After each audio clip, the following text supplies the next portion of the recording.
Assalamualaikum warahmatullahi wabarakatuh. Perkenalkan, nama saya Farilansyah dan saya Sobri Fandi. Kami di sini akan mempresentasikan tentang rekonstruksi usaha tani jagung. Latar belakang dan urgensi. Produksi jagung nasional produksi mencapai 15-20 juta ton per tahun. Kementerian 2023. Namun produksi rata-rata masih 5-6 ton per hektar. Yang kedua itu ada pendapatan petani. Rata-rata pendapatan petani jagung masih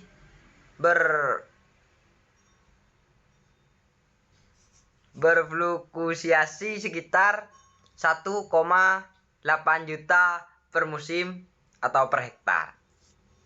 Yang ketiga itu ada target swasembada. Indonesia menegakkan swasembada jagung pada tahun 2025.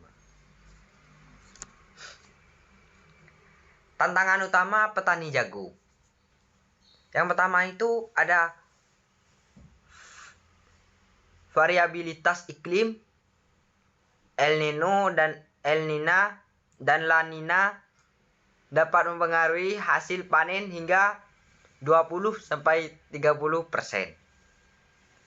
Fragmentasi lahan. Rata-rata kepemilikan lahan kurang dari 0,5 hektar.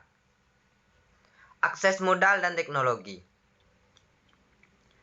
Keterbatasan akses terhadap modal dan teknologi pertanian modern. Fluktuasi harga jual. Harga jual pasca panen dapat berfluktuasi 15-25%. Kualitas pasca panen. Kualitas jagung seringkali rendah dikarenakan kadar air yang tinggi. Konsep konstruksi usaha tani. Yang pertama itu ada transformasi menyeluruh, fokus pada efisiensi, peningkatan nilai tambah dalam seluruh aspek usaha tani. Yang kedua itu ada integrasi hulu ke hilir. Membangun rata-rata pasokan jagung yang terintegrasi dari penanaman hingga distribusi. Yang ketiga itu ada pertanian berkelanjutan. Adopsi praktek pertanian cerdas dan ramah lingkungan. Yang keempat itu pemberdayaan petani. Melalui program pelatihan, pendampingan dan kemitraan strategis. Oke, saya akan melanjutkan presentasi dari teman saya. Faktor produksi, lahan, dan irigasi. Optimalisasi lahan. Memanfaatkan potensi 500.000 hektar lahan tidur atau marginal. Irigasi hama air. Implementasi sistem irigasi tetas atau sprinkler untuk meningkatkan efisiensi air hingga 30%. Analisis kesuburan tanah. Melakukan pengujian tanah secara berkala setiap 2 tahun sekali untuk pemupukan yang tepat. Rotasi tanaman. Menerapkan rotasi tanaman untuk menguji serangan hama hingga 15%. Faktor produksi benih dan pupuk. Benih hibrida unggul. Menggunakan benih hibrida bersertifikat seperti BC atau NK22 meningkatkan potensi hasil 30-50%. Ada juga pupuk berimbang. Penerapan pemupukan berimbang berdasarkan uji tanah, misal NPK 150-100 kg per ha. Ada juga pupuk organik. Pemanfaatan pupuk organik untuk mengurangi biaya produksi sebesar 10-15%.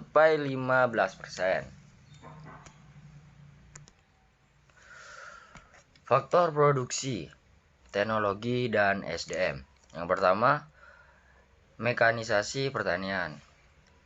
Penggunaan traktor mini, planter dan combine, harvester untuk efisiensi waktu 40% dan pengurangan tenaga kerja 20%. Yang kedua ada pelatihan petani. Pelatihan berkelanjutan dalam good agricultural. Yang ketiga ada data pertanian. Pemanfaatan lot dan drone untuk monitoring tanaman dan sistem informasi harga pasar real time.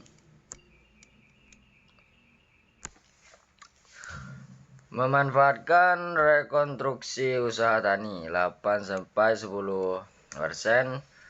Peningkatan produktivitas jagung meningkatkan hingga 60% mencapai 8-10 ton per hektar. 3-50%. Pendapatan petani naik meningkatkan pendapatan petani per musim tanam sebesar 30-50%. 20%. Pengurangan risiko gagal panen berkurang hingga 20%. Yang ke-14%, kualitas jagung, peningkatan kualitas jagung dengan kadar air di bawah 14%. Strategi implementasi rekonstruksi. Kolaborasi kota, pemerintah, swasta, akademisi, dan petani bekerja sama secara sinergis. Program subsidi tepat sasaran. Subsidi benih dan pupuk yang terintegrasi dan efektif. Akses permodalan, mempermudah akses petani ke kredit usaha rakyat atau juga KUR pertanian. Pendampingan teknis, meningkatkan jumlah penyuluh, 1 penyuluh sampai 50 petani, dan pendampingan berkelanjutan. Model kemitraan, pengembangan kementerian dan off-taker dan kontak farming.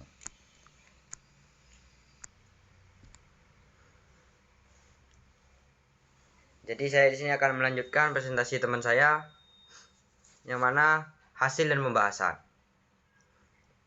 Yang mana Jadi saya di sini akan melanjutkan presentasi teman saya hasil dan pembahasan. Yang pertama itu ada laba kotor. Laba kotor pendapatan dikurangi HPP 150 dikurangi 55 sama dengan 95.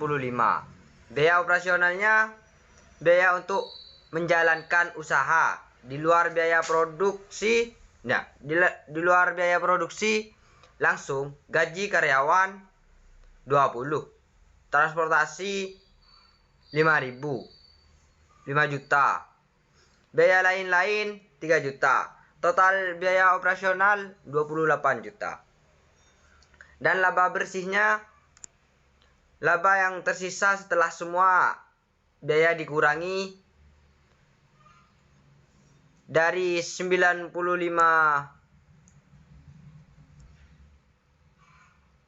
juta dikurangi 28 juta sama dengan 67 juta. Ini menunjukkan usaha jagung yang menghasilkan keuntungan bersih yang sehat.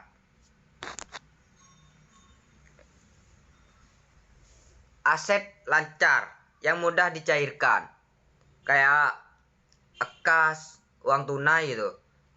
Uang tunainya 10 juta. Piutang usaha yang belum diterima dari pelanggan 8 juta. Persediaan jagung 20 juta. Total aset lancar 38 juta.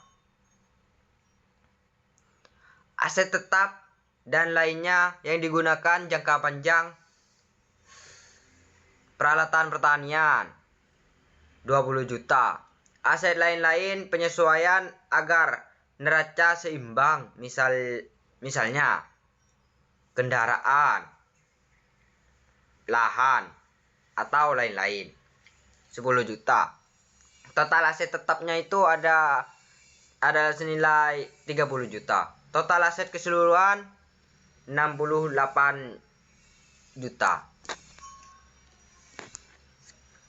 Jadi kesimpulannya, tanaman jagung menjadi tanaman pangan kedua yang banyak dibudidayakan oleh masyarakat setelah padi. Jagung merupakan tanaman yang lebih banyak mengandung karbohidrat dan protein yang tinggi. Mungkin itu saja dari kelompok kita. Kurang lebihnya kita berdua minta maaf. Assalamualaikum warahmatullahi wabarakatuh.